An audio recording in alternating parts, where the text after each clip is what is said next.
Okay, excellent. We are live. Well, good afternoon, everybody. Thank you for tuning into our Obama Book Club. We're very excited to be here. I'm very excited to be in my chair where I'm always sitting these days, but it's great to see friends and colleagues who very kindly agreed to participate in this. So I'm just going to I'll do some quick introductions and just a sort of an outline of how the session's going to work, and then we'll get stuck in. So there are four of us today. I'm Cloadah Harrington. Some of you will know me as you're hopefully my students if you are out there actually watching.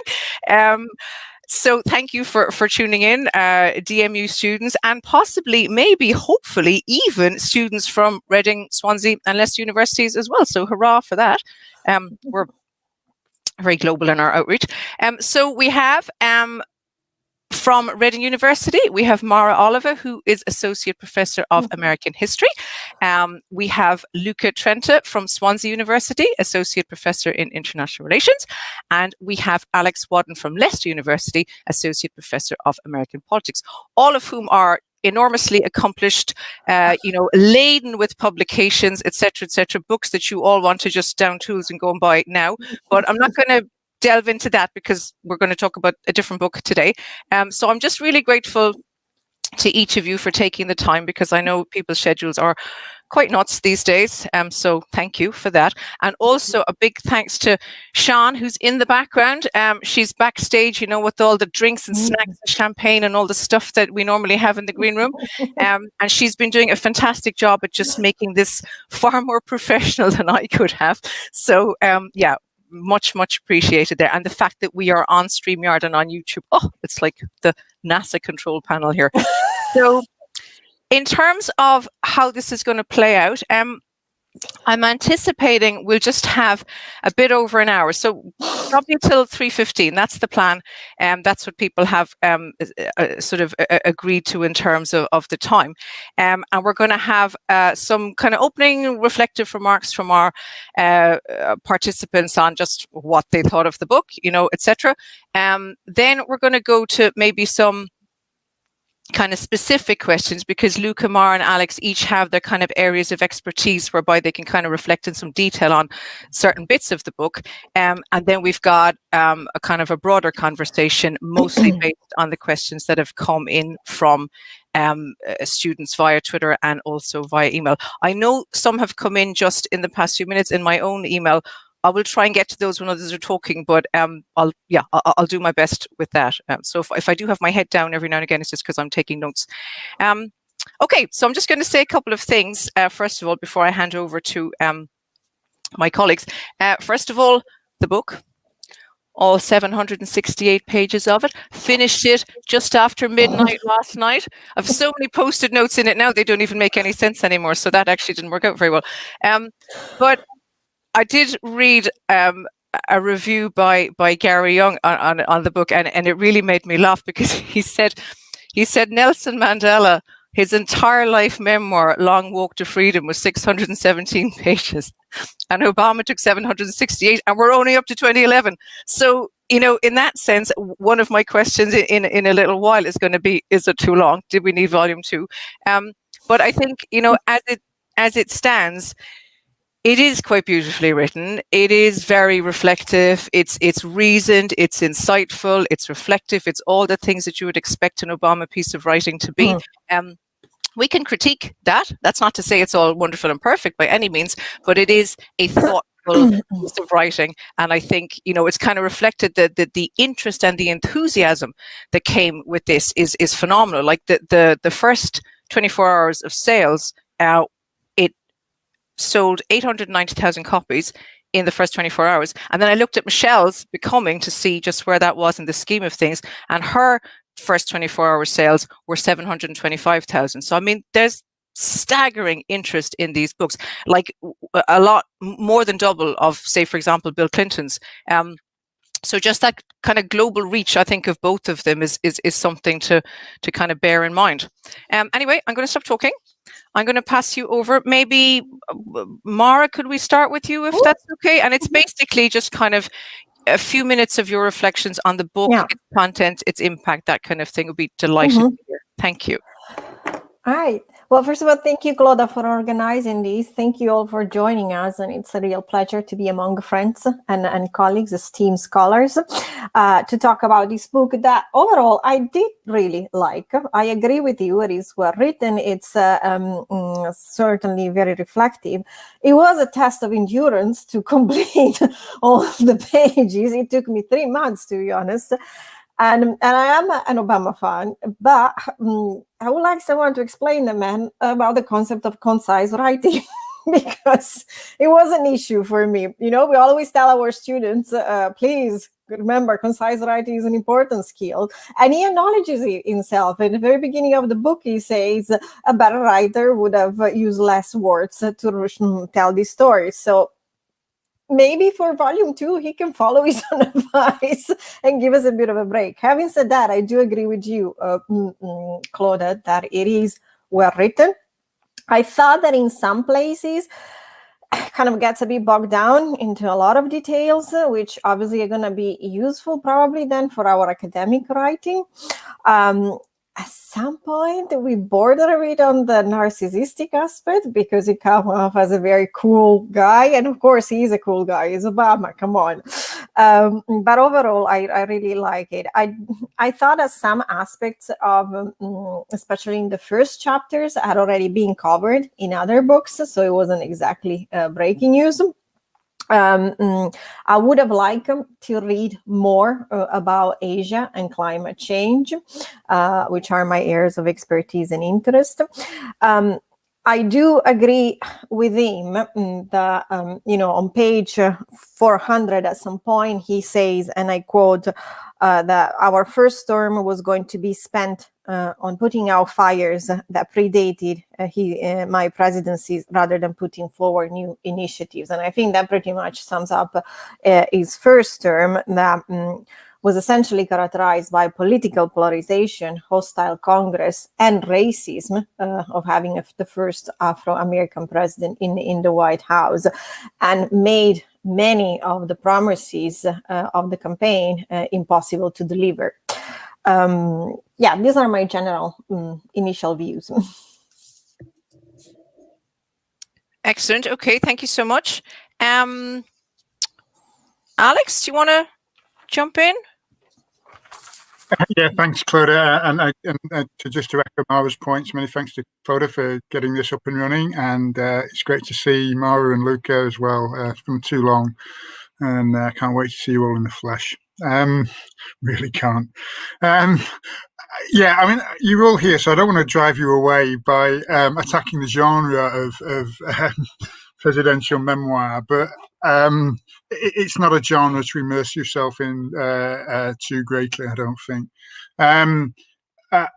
In a sense, when reading political memories, I think it's in some ways more useful to read diaries that are written contemporaneously, because there's less scope, I guess, for reconstruction of the events when you're reading materials which were written at the time.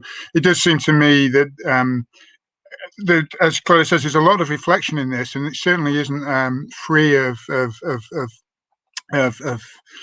indictment of his own assumptions and beliefs about what the art of the possible. But still, there are times when you just sort of think, I have to confess, as a big Obama fan that I am, that there's times when I think some of the writing makes things a little bit more convenient to what actually transpired than I think probably was the reality at the time. Comparing it to other, but having said that, comparing it to the other presidential memoirs, it's good. The one to avoid, I think, is Bill Clinton's, which makes every other presidential memoir look like just beautifully written. I don't know, Bill Clinton. I don't know. Anyway, let's leave that aside. And it's interesting. I do think there's this isn't to. I've got a colleague who works a lot on Northern Irish politics and the troubles, as they would be called, Irish politics more generally, who uses memoir a lot. But that actually seems really legitimate in a sense, because memory is crucial to that. To the politics there, whereas reconstructing memory here is a little bit different. But it is a useful book in terms of, certainly I would I wouldn't recommend, in all honesty, that people spend too much time reading the whole thing. But if you're interested in the Obama presidency, certainly fillet it for really interesting and useful pieces of information. Though I agree with Mara that certainly so far there's probably not enough on climate, and you sort of think, well, this is an area where they didn't really get stuff done. So but the failures are interesting. They promised stuff and they didn't deliver in the first 2 years. So it's interesting in that context. I think in terms of the book, it's really a great time for it to come out, in terms of really opportune time for it to come out, particularly now with Obama's vice president taking office. It's interesting, which is one big relief. It's interesting that in Biden's own I've forgotten the title of it now, Biden's own writing makes it clear that he was actually quite miffed the way that Obama put Clinton as the 2016 candidate ahead of Biden. Biden knew that Obama loved him, so to speak, but that it was clear that Clinton was the pick for 2016. And it's interesting that there's some degree of resentment, at least in 2016, 2017, from Biden about that. So I've got a few comments about the way Obama talks about his capacity to work in politics and work with Republicans. We can perhaps come to that later. They're more specific points, I think. I think one thing, but just in terms of thinking of one thing that does come through in the book, I think, and just thinking about Obama and Biden as political characters, is Obama they've got sort of different philosophies, I think, in approaching politics. And in terms of the art of what you ask for, how you view, in a sense of how you set out your goals, or what motivates you. And Obama and it comes through in the book, I think, and I guess this is the approach I would share, which is he's quite coldly analytical. I don't mean coldly in a pejorative sense, analytical in a good sense. Okay, that this is the problem, this is the solution. Okay, now of course you don't always get the solution you want, but there's a striving, in the sense of you're trying to to quantify things in a quantifiable way, in a data-driven way. Whereas I think Biden's a much more emotional approach. I'm being disparaging about Biden. I don't mean to be, or patronizing, but I think with Biden there is a more what you might call a touchy-feely approach to politics, and can you an emotive driven and emotionally driven. That partially probably comes from his own personal experience and the tragedies which he's been through. But it's an interesting contrast, I think, which does come clearly not the Biden part of it, but the Obama part of it, I think, does come through in the book in terms of the way he thinks about politics, and in a way that I guess can make you more frustrated when people don't see that your solution is the solution at times, I think. So I'll pass on to Luca. Okay, thanks, Alex. Thank you, everyone. Thank you, Cloadah, for arranging this. I would not want to repeat what other people have said. The book is long. And considering the fact that my interest is mostly on foreign policy, I would lie if I said that I didn't skim read parts that were on the nitty-gritty details of some domestic political legislation or decision and so on. I think one reason why it's long is because Obama kind of intended it as also targeted to young audiences. And I think quite a lot of pages in the book are used to provide some interesting primers on various topics. So every time he introduces a new topic, it tends to use 4 or 5 pages to give us a primer of how the United States and the world got there. And I have to say that those primers are sometimes quite explicit and critical of the United States. For example, he mentions the United States' role in supporting dictators, or CIA coups during the Cold War, and so on. So I think that was definitely interesting. What I find also quite interesting was, and it goes back to what Alex was saying, there is a lot of detail about the foreign policy decision-making process. And Obama himself seems to put a premium, I think, on process itself, that if you have a good process, you must necessarily also have a good outcome. I think at some point he also says that having a good process helps him sleep at night. And I think good luck. I mean, I struggle to sleep at night with my concerns. I wouldn't want to try and sleep at night with your concerns. But and I think what is interesting is that it clearly identifies, and perhaps he had created on purpose, 2 blocks. I think initially it was mentioned as a team of rivals and so on. But there is clearly a generational divide in his advisors. On one side, you have the Clinton, Panetta, and the Joint Chiefs, which he writes are of an older generation and for whom the main defining experience is the Cold War. Whereas on the other side, you have, I mean, we could call them Obama loyalists, which are younger and for whom the defining experiences are the war on terror and Iraq. And so they have very different views on the use of force, on how to use force, and so on. Now, those factions are not fixed. Hillary Clinton, for example, changes throughout the book. The 2 points on which I will conclude these first bits and pieces, I think that it's quite interesting to look at Joe Biden and where he sits in these factions, as Alex said. I think Biden really comes across as very cautious when it comes to the use of force, especially on Libya, on the Bin Laden raid. And I think his caution is both a sense of not wanting to put US troops in danger, but also having a very good consideration of the domestic political risks that come with a failed mission, for example. I think for Biden, one of the examples was Desert One, the Carter administration attempt to rescue the hostages in Iran, which went terribly wrong. And the Carter administration paid the price and ultimately was not reelected in part for that failure. So I think Biden has a clear concern here with the use of force and the impact on domestic politics. The other point I would make is that, to be honest, I found the book too guarded, too moderate, perhaps. I don't know if it's my Italian blood coming out here, but I would have expected more anger. Like, even when he talks about how the Republican Party treated him, how the Tea Party treated him, like, he is very aseptic in this discussion, and he presents it in a very aseptic way. In the same way in which he presents foreign policy decisions, he talks about himself as being detached from these decisions. It's a machinery that is working, and so on.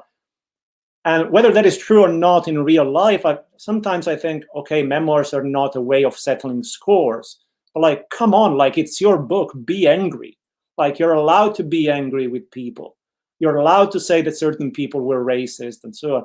But it never goes there. Even in some cases, it talks about racial anxieties, which sounds a lot like the economic anxieties of MAGA America in 2016, which turned out to be not economic after all. So these were the bits, a bit more anger perhaps, and from my research perspective, a bit more revelations. There aren't that many, and at the moment there are some massive gaps, especially in the area I research of drones and targeted killings, that are almost not mentioned throughout the whole book. Excellent. Okay, thank you. Thanks, Luca. And yeah, that's just off to a great start. There's so much stuff to unravel there. Yeah, I guess I would take, I don't necessarily disagree with anything that's been said. I like Alex's suggestion of kind of filleting the book. I think that's I like that imagery, and it's a useful, especially, you know, if there are people, if, you know, anybody watching is on page 57, you know, I guess it doesn't have to be a cover to cover experience. I have to say, and this is maybe just a reflection of where we are at the moment, having had the tumultuous 4 years that we have, and having, you know, President Trump with his daily briefings of, you know, a maximum of 1 A4 page. I found it almost comforting in a way that there was 768 pages of small text of detail and introspection and reflection. There was a bit of a comfort blanket aspect to me, but I can see how it might get tedious for depending on your humor.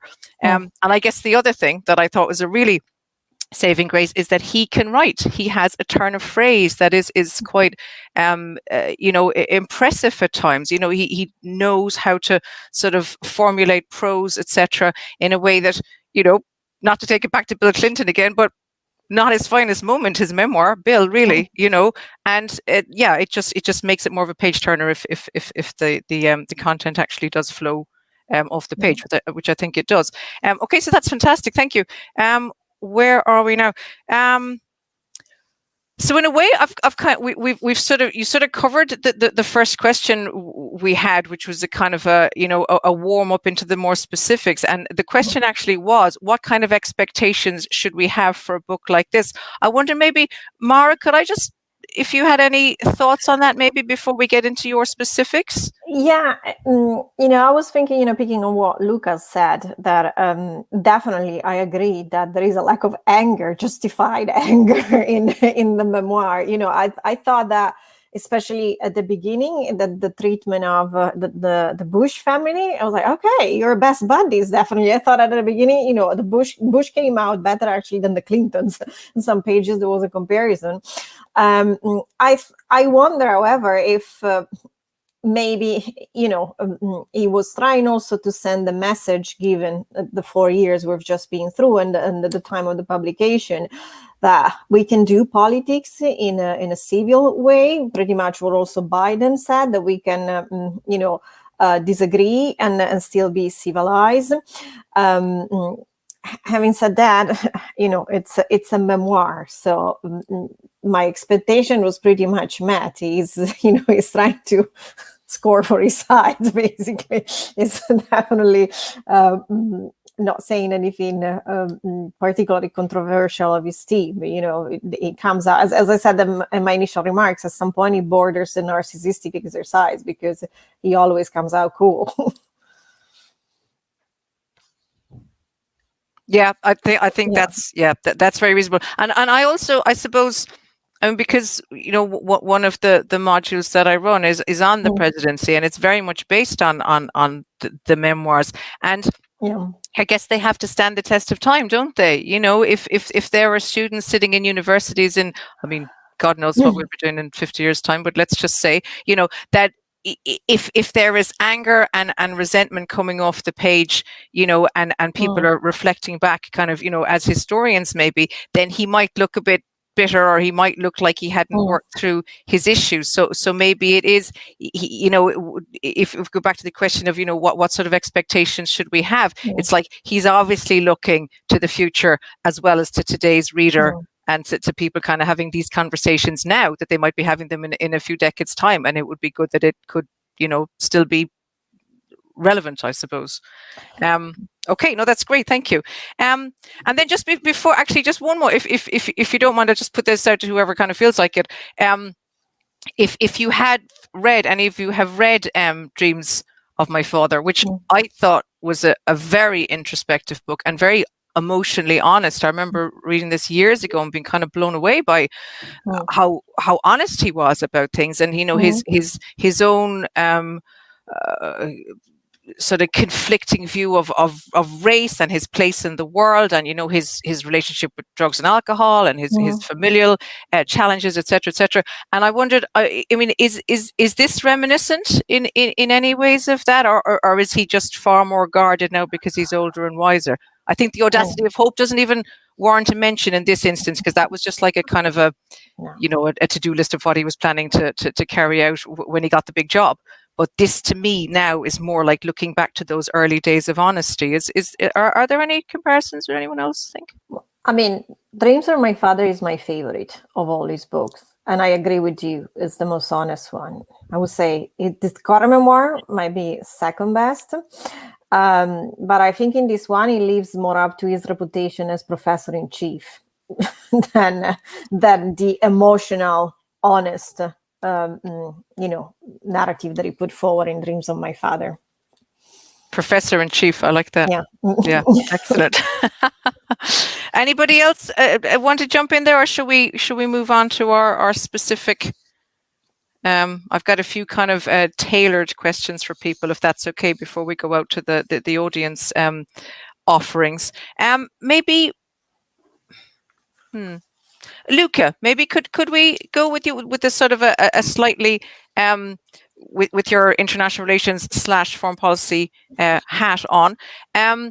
One of the first things, and it did make me laugh, because when I was reading this, a lot of what I was personally interested in was, the kind of mentions of family, and how his relationship with his wife and children seems very loving and authentic and genuine. And the bit where he is, he's informed, he gets the phone call saying that he's won the Nobel Prize, and he tells Michelle, and she just kind of goes, "Oh, that's lovely, honey," and just rolls over and goes back to sleep again. It's just so keeping it real all the time.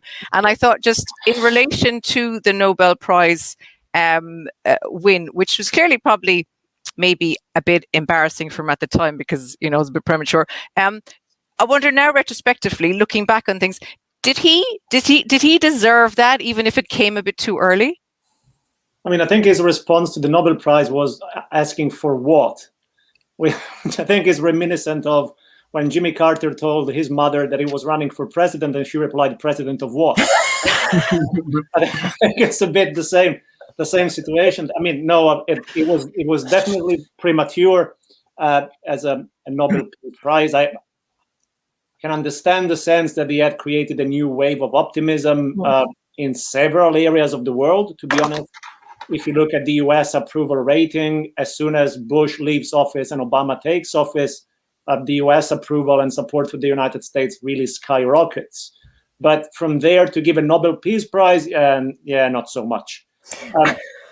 What I think is interesting, though, is that in his speech, in his acceptance speech, he gives, and for everyone watching or listening who's interested in war, in the legality and morality of war, I think his speech after the Nobel Prize is very interesting about how morally problematic war is, but also about the responsibilities that a president have to sometimes use force and under what conditions and so on.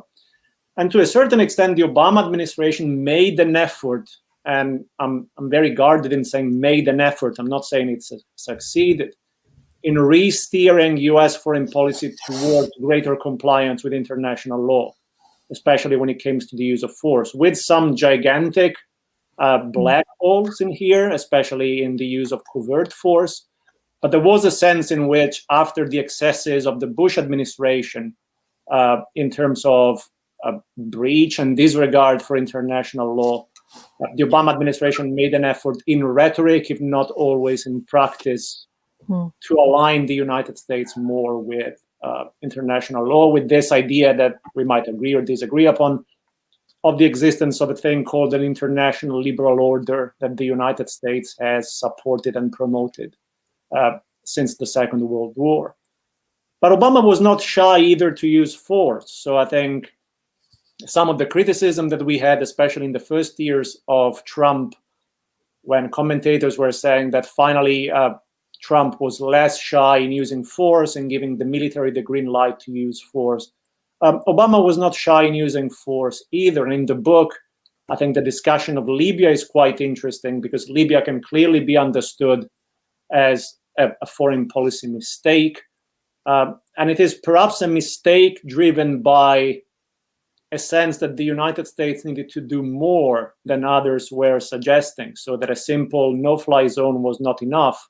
I think at some point, you're right, if we were to go in, we would go in without middle way measures or anything like that. So I think that is quite interesting surrounding the use of force, but premature and probably not deserved in terms of the Nobel Peace Prize, I think. And I think, if you follow that reasoning, then Biden and Amanda Gorman should get another Nobel Peace Prize for their speeches on inauguration, in the sense, the kind of wave of optimism they brought, after 4 years of utter nightmare. And let's face it, Trump was even more than a nightmare than Bush. Nice. Nice accolade there. But so, if that's the reasoning, then Biden and Amanda, their lovely girl, young woman, should get a Nobel Peace Prize too. Yeah. I think the response for what kind of summed it up, I think that's probably what everyone said at the time, even if they didn't mean it cynically. It was just a genuine question. Okay, that's. Sorry, Alex. I think just to pick up on a point Luca and Mara made, I think if there is a volume 2, then it needs to be heavier on foreign policy and address some of the issues. I think Luca mentioned earlier about drones and drone warfare, and there's a defense to be made. And you can find bits where Obama's made that defense in public, but and of course, Trump's acceleration of drone use and negligence really about who was targeted and perhaps offers some more different light on the way that it was accelerated during the Obama administration. But I think certainly there's some foreign policy issues from the second term that do need do need more elaboration. I mean, if there is one paragraph in the book that made me really angry, is when he describes himself as a potential savior of radicalized youth in the Middle East. But then he says, and in spite of all his instincts being towards saving them, the machinery he was in charge of had me kill them. And the sentence doesn't really work in my mind, because like during the Obama era, drone strikes and targeted killings were centralized in the White House. So he was the one deciding to kill them. Saying that the machinery made him kill them is really a bit, nah. That's kind of parsing the language a bit, isn't it? Yeah. Okay. And what do you think? I've just put this to Luca as well, in the first instance anyway, and just see what you think. You know, the issue of, you know, what do you do with the problem like Hillary kind of thing? You know, when there was the whole sort of 2008, you know, there's not room for both of us in here kind of thing. What was it? I've always kind of pondered this ever since. You know, was it an absolute stroke of genius to put Hillary Clinton where he did in terms of the position that he chose for her as Secretary of State, or not so much? What do you think? I think in the short term it was. I think in coming out of on the campaign, and they had a very bitter and aggressive campaign. I think at some point Obama even tried to make jokes in the campaign, but they fell completely flat, which is also my experience of meeting Hillary Clinton.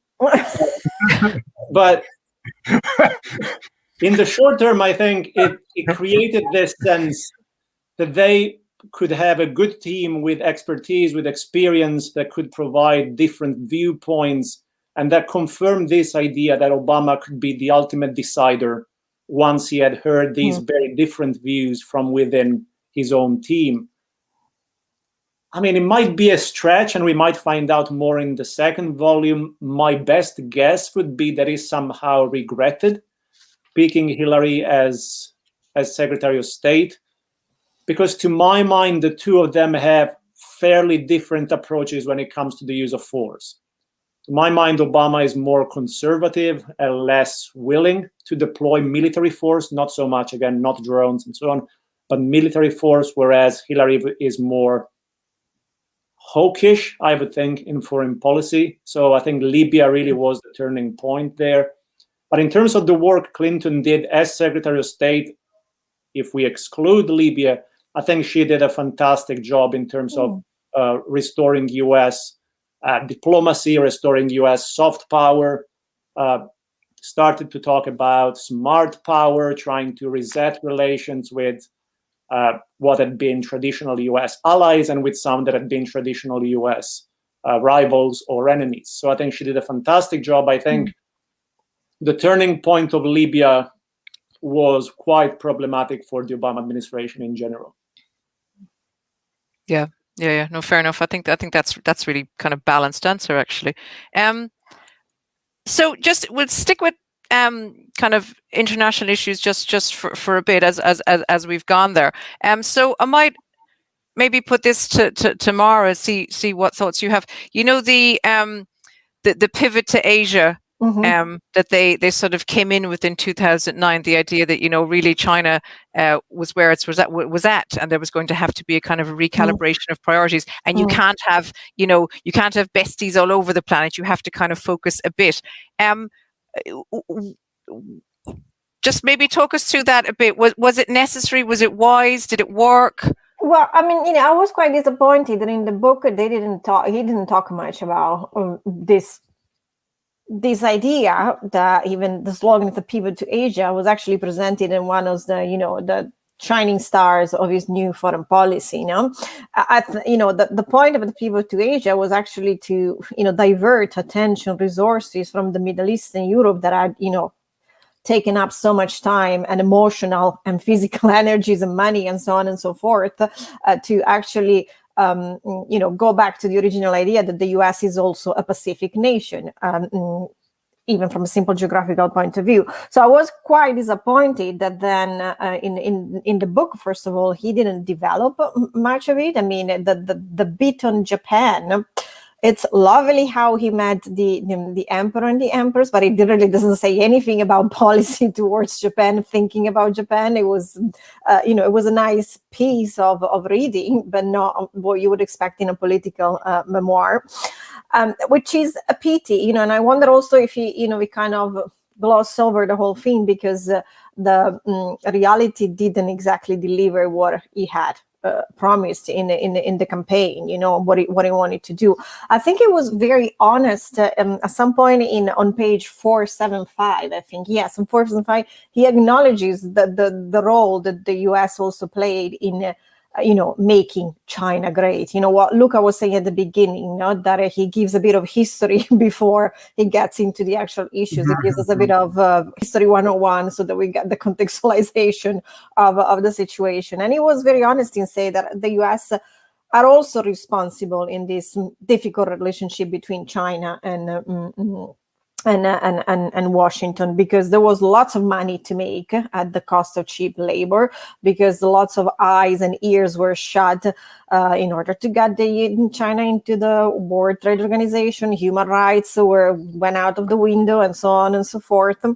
But he also, I think what he brought to the table then is that he had this realization that China was a power to be reckoned with, and that the US had to deal somehow with China in a better and more efficient way, not only because China did take advantage of American economy, but because the new 21st century challenges are transnational challenges that goes beyond political border and do require some level of cooperation among all nations. And unfortunately, we are in the midst of a pandemic, so there is your evidence. But, climate change, cybersecurity. I thought, what he was trying to do with the TPP and, the use of alliances, and that's where he talks a lot about alliances, maybe it was a form of containment by integration. I keep you in check, but I make you part of the club. I don't think it delivered. That's the problem. Yeah, I think that's a pretty fair conclusion, actually. And I think he doesn't really go into it in detail, as you say, but like the Ben Rhodes book, whose title, which title I forgot now, but he talks about that, and just the kind of the soft difficulties that come with that pivot in terms of, they have their delegation, they have their kind of small talk, they try to make jokes and interact, in a kind of a slightly off script way, and none of that works, and they take that as a kind of a bad omen for how things are going to be, just in terms of trying to establish the pivot and make it real, and sure enough, they do run into a whole range of barriers. And I wonder if that's why he doesn't make a whole lot of it in the book, because a bit like maybe, I'm thinking David Cameron and Hug a Hoodie, not for a flippant comparison, but just if it doesn't work, you just stop talking about it after a while and move on and hope everyone's forgotten. So maybe an element of that.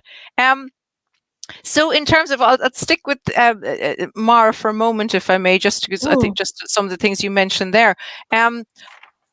I've been recently spending a lot of time listening and re-listening to the Wreath lectures, and one of the quotes that Mark Carney came up with, which I just loved. He said, "Ask not what climate can do for your country. Ask what your country can do for climate."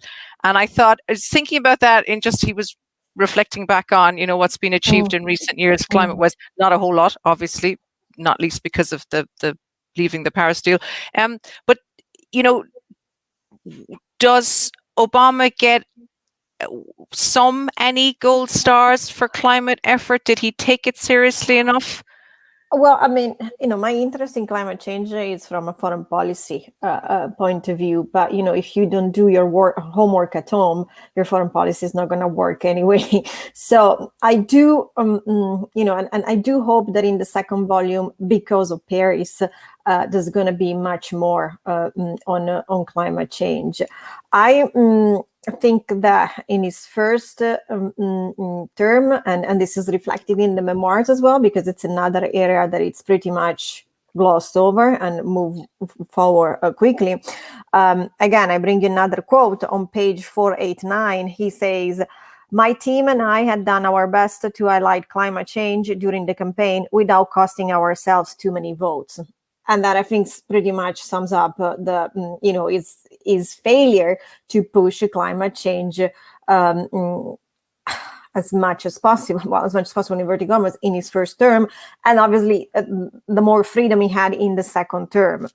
I think, what he did bring to the table is a new conversation. He made, as Luca was saying earlier, the importance of rhetoric in this administration. And I think from a rhetorical point of view, he did a lot of work in changing this false narrative created mainly by a GOP president, Reagan and Bush, of the environment versus the economy, that one came at the expense of the other. He did a lot.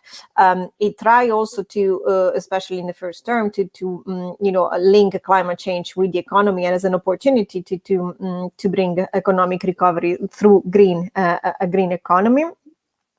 I will give him that 2009 Copenhagen was not a success, but important lessons were learned that then were applied in Paris. And he did made, linking back to what I was saying with China, he did make a genuine effort to bring all the countries on board, especially China. And that's why I was saying, containment by integration, because we needed China to sort these transnational threat. But at the same time, we can also see that you can use this threat to your own advantage and do better than us economically and technologically and taking over by, exploiting this situation. So it did bring, a more modern understanding of the new threats, and that he deserves credit for that, because unfortunately then we went back, but hopefully we're going to go forward again. Yes, exactly. It's kind of two steps forward, one step back kind of thing. Yeah, for sure. And just to pick up, maybe I might put this to Alex, maybe, because it kind of draws in the more domestic issues as well. The idea of having this kind of false choice of, it's either or, it can't be both, between the economy and climate. And then, of course, when you have, the economic collapse and all the fallout from that, there's this kind of instant, this climate focus is just for middle class people with too much time on their hands, as opposed to, the genuine crisis that it is. So maybe, Alex, I was thinking, I had a question for you with regard to, I was thinking about George Edwards and his overreach thesis, in terms of, Edwards, just, I suppose he criticizes to an extent, but he raises the issue of, did Obama try to overstretch by, sticking with his affordable healthcare agenda, even when he had the economic crisis to deal with. And I wonder, is there an argument to be made that he should have focused more wholly on, well, one of them, it probably would have been the economy, or was it brave and wise and good to push forward with those two massive agenda points at a time when, the country was kind of metaphorically on fire?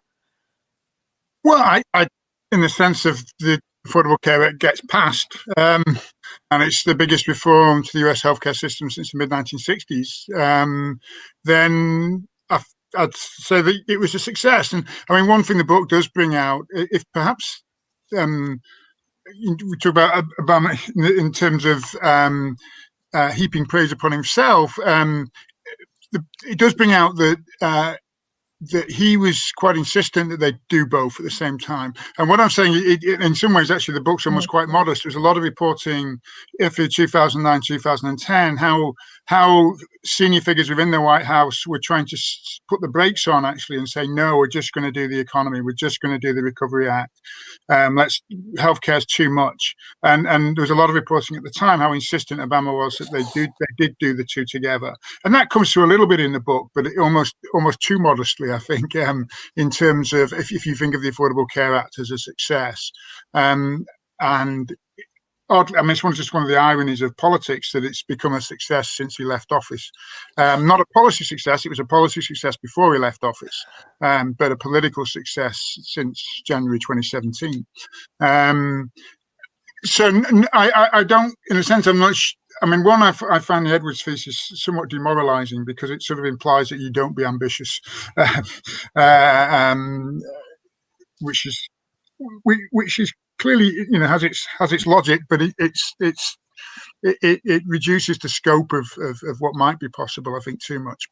But I mean, he does get this done, and I think it's interesting actually to look at climate and the climate legislation they did try and pass in the first 2 years.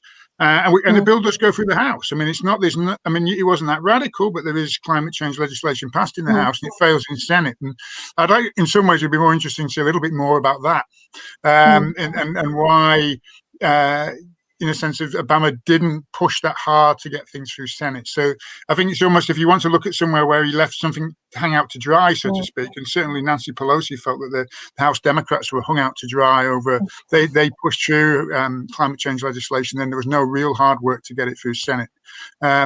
So I'm not in that, how that plays into Edwards' thesis, I'm not sure, but I think if you want to achieve things in politics, then there has to be a point at which you say, okay, we're going to pay a political price for this, and it's worth paying. I mean, if you take I guess in my view would be a classic example of this, you go back to Lyndon Johnson's reflections hours after signing the Civil Rights Act, when he talks about handing the South to the Republican Party for a generation. I mean, the only thing he got wrong about that was it was more than a generation.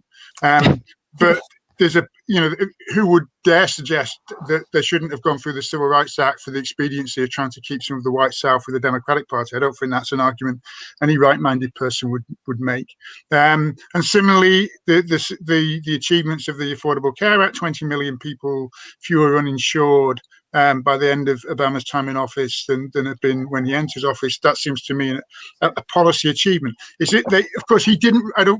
I think this is one of the things where you can think about his perhaps naivety, and he admits this. He talks about that he did think you could get some Republicans on board. And it's interesting, actually, if you read other accounts, Stephen Brill's account of the healthcare legislation, the night of the inauguration, where Frank Lutz and Mitch McConnell and senior Republicans meet, and basically they target healthcare.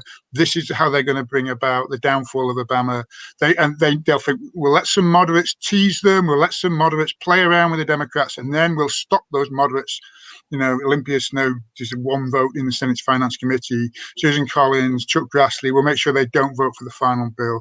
And that actually plays out. So in that sense, the Republican leadership from day one of the Obama presidency were much more hard-headed and realistic about what was possible in terms of political consensus and agreement.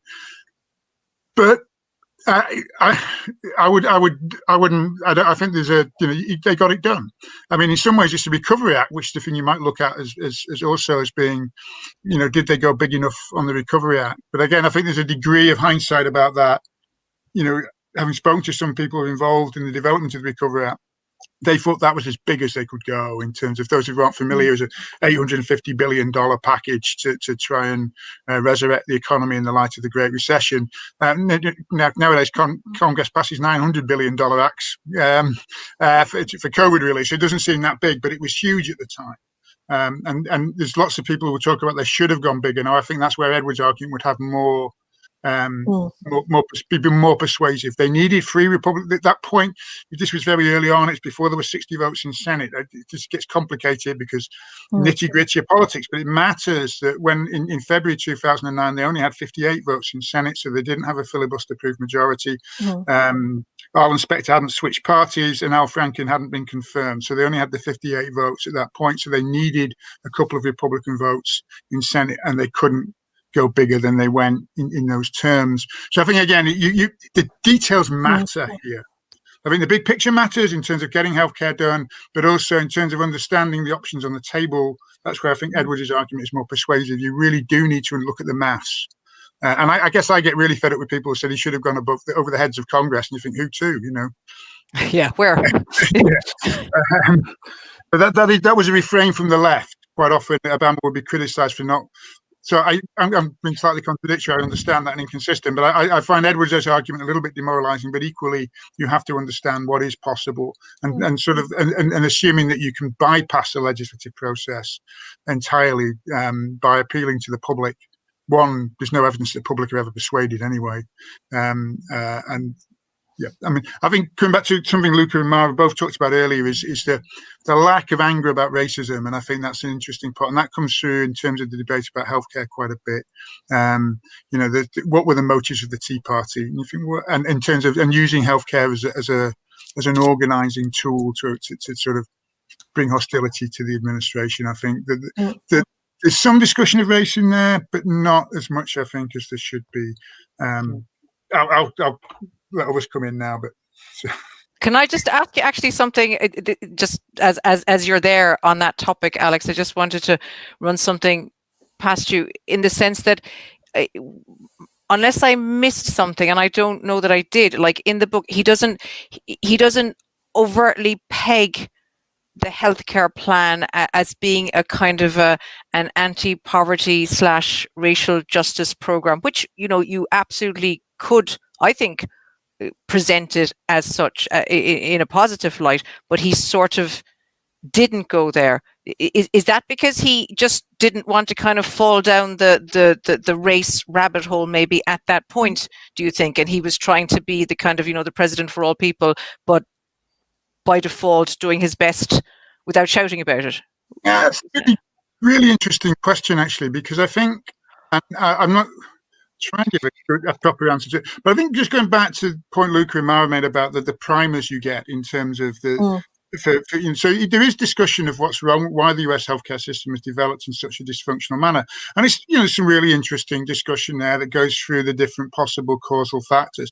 The one he doesn't talk about, which a lot of scholars have focused on, is racial animus in the 1930s and 1940s, and the way in which you couldn't develop a national healthcare system at that point, and why Roosevelt didn't try very hard, but why the Roosevelt administration shied away from it was, and Truman was defeated when he was proposing a national healthcare system, was because you didn't want, Southern whites did not want African Americans, Black Americans to be covered under a national healthcare plan.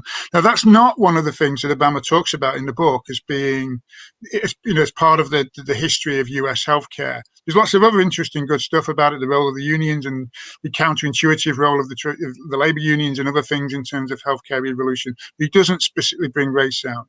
And in answer, actually, I hadn't thought about this before, but it's interesting that he doesn't, even in the book, post his presidency, talk about that there were not ulterior, that makes it sound sinister, but they knew that this was going to benefit poor Americans most, and that poor Americans would mean, in the sense of just quantitatively and disproportionately, Black Americans would benefit from healthcare reform, and other minorities would benefit.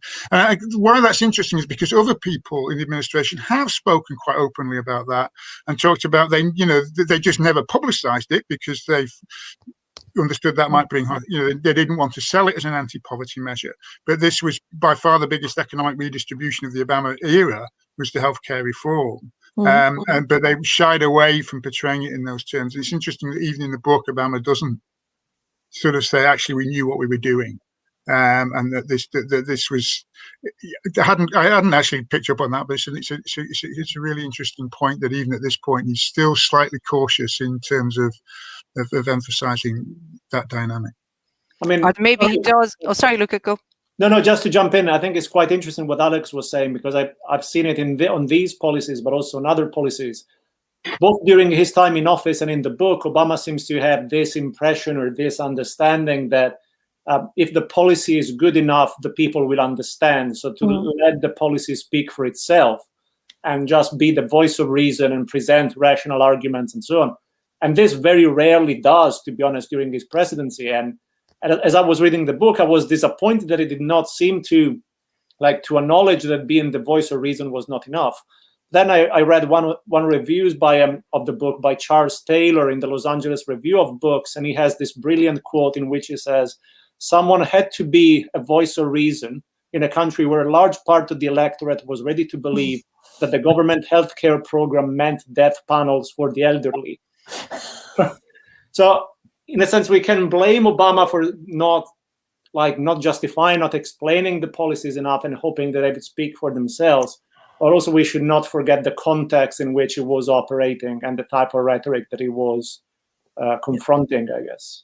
But I wonder, and here I'm going to play devil advocate because I am an Obama fan. especially his wife. So I wonder if, is his assumption that, okay, I'm the voice of reason, the policy is good enough, it will work and so on, kind of was a way of abdicating or avoiding certain difficult conversations that maybe were necessary and somehow then contributed to 2016.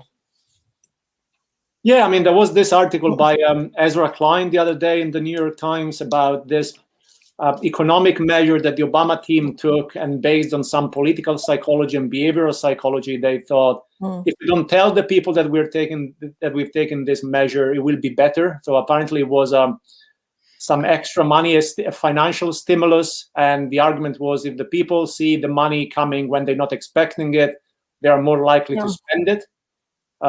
They did not spend it, they did not know it was coming, and there was no measure taken to actually explain policies and fight the fight in justifying the policies. And I do quite agree that it did certainly contribute to many elitism and many people in 2016 turned on the Democrats because they were effectively disappointed by the fact that certain difficult conversations did not happen. The expectation was much higher. And I appreciate that, Obama's position as an Afro-American is very difficult in discussing, say, racial issues and so on. But, his attitude of I'm the president for everybody, oftentimes I felt that it was a way of avoiding certain controversial issues that then left the people disappointed.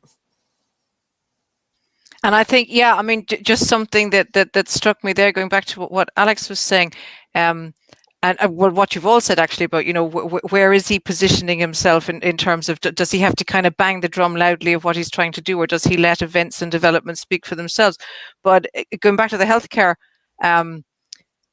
issue, he in the book recites part of a letter that he gets from Ted Kennedy, right at the end of days kind of thing, and Kennedy is thanking him for picking up the kind of the mantle in relation to healthcare and treating it as a moral issue, and Kennedy's words are actually that it is a social justice issue and that Obama's carrying it on. So in a way, it's very kind of typical Obama in some ways, not to necessarily say the words himself and kind of bang it home with a big nail, but just put it out there via somebody as kind of revered as Kennedy in the form of a letter, and just let it sit there for the reader to contemplate. So yeah, maybe he's just a classy guy. He's a classy guy. Yeah, I thought that was quite impressive in a way, that he didn't have to totally bang his message home with a very loud drum. Okay, so I'm conscious of the time.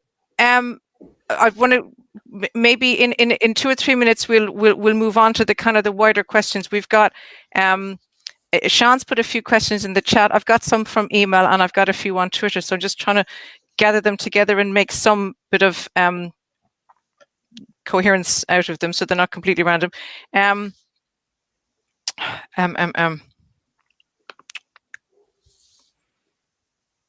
Yeah, there's. If I can put this one to Luca, actually, because it ties in with what I had as my final question for you. Where's my piece of paper gone? Oh yeah. Okay. So the question that's come in via the chat, Luca, is about the Osama bin Laden raid, and thoughts on the insights from the book. The question is, did it leave you wanting to know more, or were you surprised at the detail? And then I've actually got a follow-up question on that as well. So if you, and any thoughts you have on that, or anyone really, well, I'll start with Luca. That would be very welcome. I think it did leave me wanting to know more, but I was also aware that it was incredibly unlikely that I would find out more from the memoirs. I thought that the treatment in the memoirs was not too dissimilar from the one we had much closer to the events. Immediately after the event, there was this very flashy documentary with an awful lot of access with policymakers and decision makers, including Panetta and people very high up, which of course at the time could be interpreted as a flashy contribution to Obama's upcoming presidential campaign, I guess, or then running presidential campaign, and making him look effective and good in foreign policy, which was something that Democrats have always somewhat suffered. I thought the treatment of the options has been the treatment of the options that we've always known about. So there seem to always have been these three options: bombing the place, relying on Pakistan, and doing special forces raid. And the book is also fairly quick, I think, in this discussion of the options and debates surrounding the options. What I found interesting that I had not come across before, and there is a brief mention in the book, that Obama has this meeting very early on in his presidency with Panetta and other people, suggesting that getting bin Laden is one of his administration's priorities. And it might not be a big deal anymore, but he still wanted to get bin Laden and so on, which had been at the center of Obama's foreign policy. Early in the campaign, he had been criticized because he had said that he would have taken a shot at bin Laden if he was in Pakistan. Ironically, it turned out to be in Pakistan. If the Pakistani government did not cooperate, and his adversaries in the primaries had criticized him. But he had always had, and I can't remember if it's the audacity of hope, probably it's the audacity of hope. He had already mentioned the need to strengthen the fight against Al-Qaeda, and this idea that the broader war on terror had been a big strategic blunder and a big distraction from the pursuit of a more precise, focused counterterrorism against Al-Qaeda and its affiliates. So, I mean, very long-winded answer. No, that's great. Thank you. And actually, I'm just going to put a bit of an add-on to that, Luca, if I may, and then I'll pick up on the more audience questions. Just towards the end of the book, which I was reading last night, and the kind of the twin narrative of the Obama story, and the kind of there's a hint of Trump and his influence, still obviously long before candidate Trump, but just Trump the citizen, with his social media increasing platform, with his birtherism kind of putting the wind behind that, etc. And you've got these two, like there's one really big important international issue, and the other like a kind of an annoying, unpleasant thing to have to deal with in the background. And there's one scholar, Stephen Sarson, and he says, considering these were like two threats that Obama faced, and one is seemingly much more significant than the other, he actually extinguishes the big international threat, and Trump, who is just perceived as a kind of an annoyance, is the one that goes on to be the major issue. So I guess it's just more of a kind of a comment than anything else, but that he extinguished the one that one might not have expected, I suppose, I think is my long-winded point. I mean, it's part of my job to pretty much criticize US presidents for everything they do. And I don't mind criticizing Obama for a lot of things, but I don't think Trump was, it was not Obama's role to extinguish the threat posed by Trump. It was the role of conservative media, and sometimes what we call mainstream media. It was the role of the Republican Party. Birtherism should have been shut down, should not have been given airspace, space in newspapers, space on TV shows, space on talk shows, and sometimes even channels like NBC, not only your Fox News and so on. And the Republican Party should have had so many opportunities to shut down the Trump campaign, from when he mocked disabled journalists or when he mocked Gold Star families. There wasn't much that Obama could have done, and I think it would have actually been counterproductive for Obama to try and shut it down even more. If you remember, Obama was mocked mercilessly, Trump, during a White House Correspondents' Dinner, saying that mocking his role as the apprentice in The Apprentice, which I thought was hilarious. And plenty of people have suggested that was the moment in which Donald Trump was convinced to become president. I mean, I don't particularly believe it, because I don't particularly believe that Donald Trump ever had a strategic long-term thought in general. But if Obama has already received criticism for something that small, I think he would have received even more criticism if he had made even more of an effort to extinguish the Trump threat. I think what Obama should perhaps be blamed for is to be not vocal enough about Russian interference. But again, the reaction from Republicans, and especially Senate Republicans, making clear that they would have treated this as fake and as a partisan ploy, again, tells us that there was very little that Obama could have done to make people believe in the threat. Bravo! Yes, that's exactly how it is. Exactly as it is. Trump just did what he's good at doing. He did absolutely excelled, one might say. Yeah, and this actually this leads us very nicely. So thank you, Luca. There's a question in the chat, which is, should we expect more anger over Make America Great Again / Trump in Volume 2? I would put that out to anybody, really. Alex, I don't know, what do you? Yeah, I mean, I just want just echo what Lucas just said entirely, really.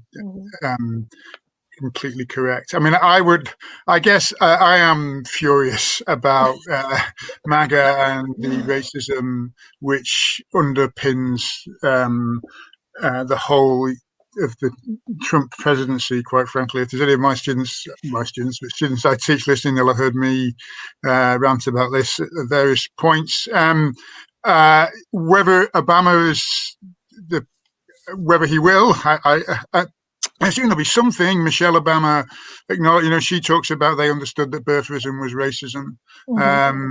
But I agree with Luca that if Obama had tried to say this, certainly while he was still in the White House, that may have politically backfired, even if morally and ethically it would have been entirely justified. It'd be interesting to see whether he does pick up on this in a second volume. I guess he may be liberated by the fact that Biden's in office, and then maybe he can edit anything that's already written. He doesn't have to worry about fueling Trump's fire. I mean, birtherism was obviously and clearly racist, and those Republicans who were halfway on board with that should be thoroughly ashamed. But the Republican Party, quite frankly, has no capacity for shame anymore. I mean, if you look at Rand Paul and his nonsense arguments yesterday about when he was talking about why the impeachment is unconstitutional, morally, ethically, politically, intellectually bankrupt. There's a few voices in there that I wouldn't agree with, Paul Ryan, perhaps, but at least there's a conservatism which I understand and has a legitimate intellectual history. The Trumpification of the Republican Party has been a disaster for American politics. It's been a disaster for international politics.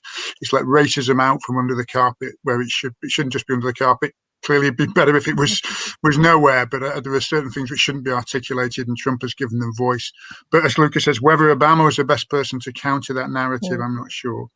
Particularly given the good social science evidence that it was racial grievance, perhaps tied in with some perceptions of economic grievance, but primarily driven by people haven't read the Michael Tesler, Lynn Vavreek, John Sides book. It's lots of really solid evidence about that it was racial grievance, but also racial grievance focused on Obama. And it may seem odd to scholars of American politics to think that people didn't already know that the Democrats were the party of civil rights and most likely to promote to try and consciously promote the economic opportunities for minorities. That might seem very obvious to scholars of American politics, but it wasn't obvious to everybody. And the Obama presidency did clarify that enough already without Obama, I guess, clarifying it even more and driving those, reprehensible political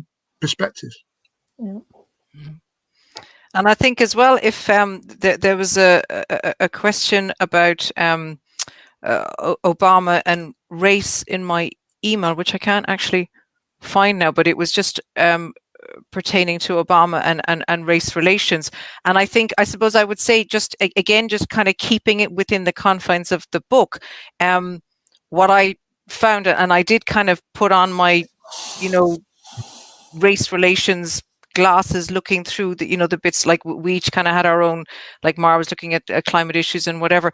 And what I found basically, there was kind of two two strands maybe, or two ways in which he dealt with race in the book. And I would say this is where volume 2 will I would expect have a lot more reference to the topic, not least because all the kind of particularly dramatic race-related issues happened, after the book is set. Yeah. So the book is only up till 2011, and all the the dawn of Black Lives Matter, the killing of Eric Garner and Michael Brown, and many others in that early 2013-14 period, Tamir Rice, Sandra Bend, and so many more.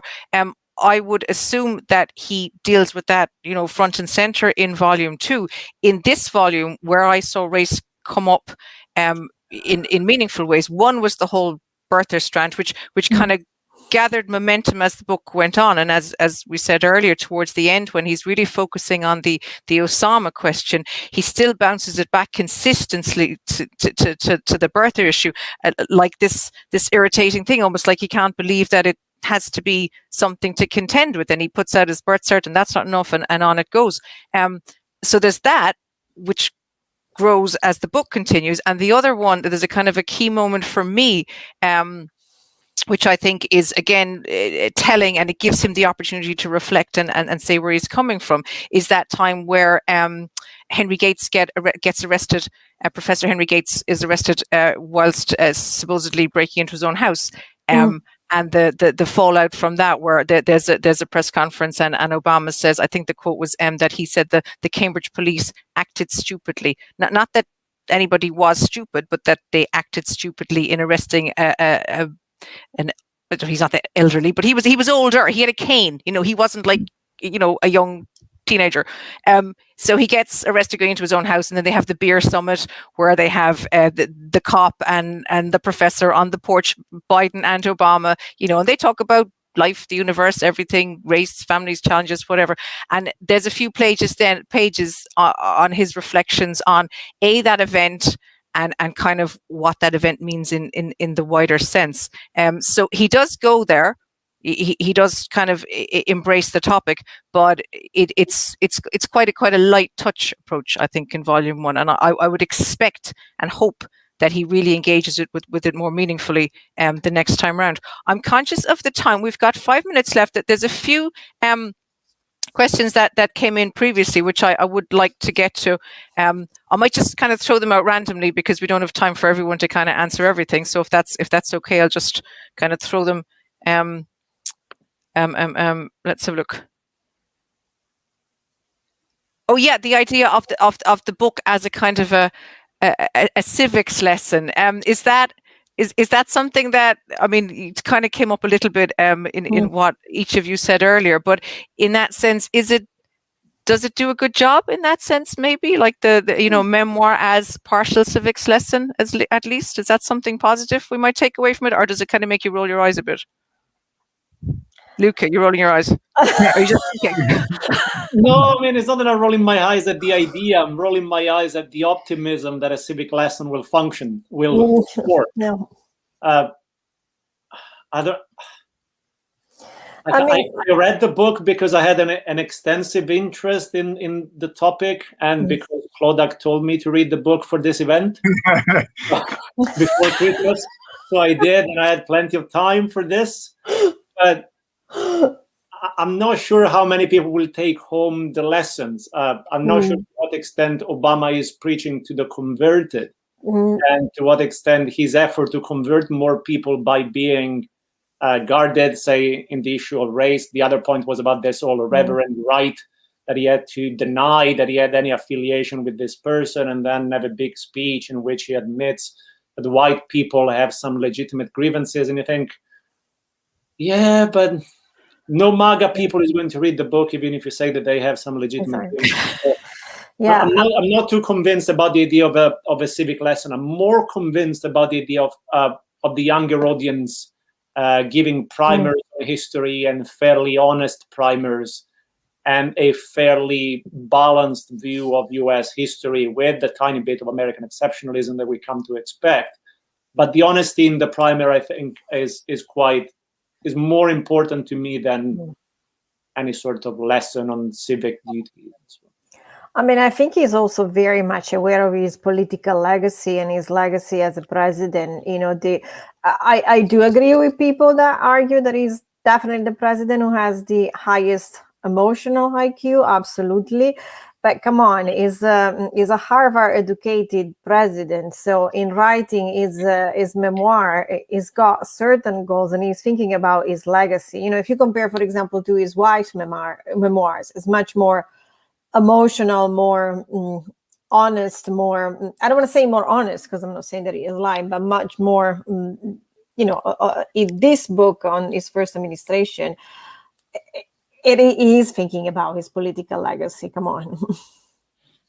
Yeah, for sure.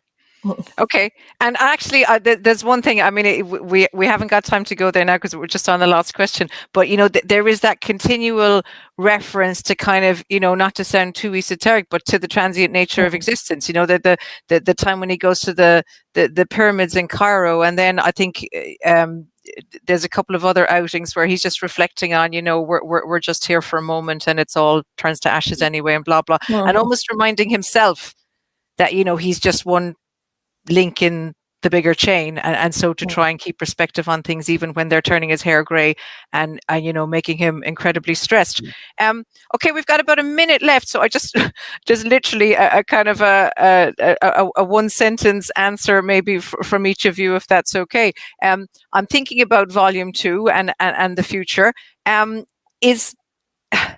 Will you buy it? Let's just go there simply. Yeah. As in, will you read it? If you organize the event again, I'll force your hands. Is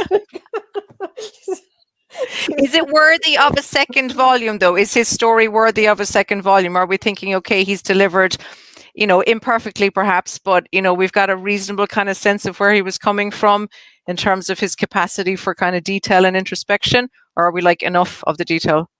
I mean, there are 7 years missing. So I want to read about the other 7 years somehow. If we were able to condense them in less than 5,000 pages, great.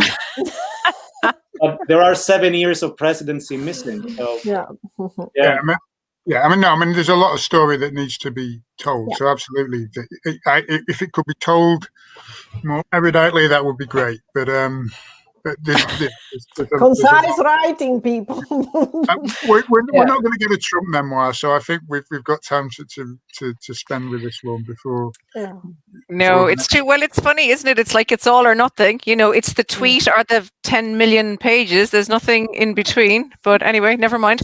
Okay, well, we've gone a little bit over our time, so I will wrap up now because I know everyone's got a busy schedule, and Sean is still very kindly fielding things in the background. So. First of all, thank you to everybody who tuned in. Thanks for people who tweeted and emailed their questions. It was really great to get those. So thank you for participating. To our 3 contestants, I was going to say, and your prizes, panelists, thank you so much for your time. I know everyone has so much going on. Really grateful. Lovely to see you all. And a big thank you to Sean in the green room, who's now just nearly dead from all the drinks and snacks she's been having, and for keeping it all together, and for the technological help and support. I really appreciate that. So thanks everybody, and I hope people got some value from it. And thank you, Cloadah. Okay, pleasure.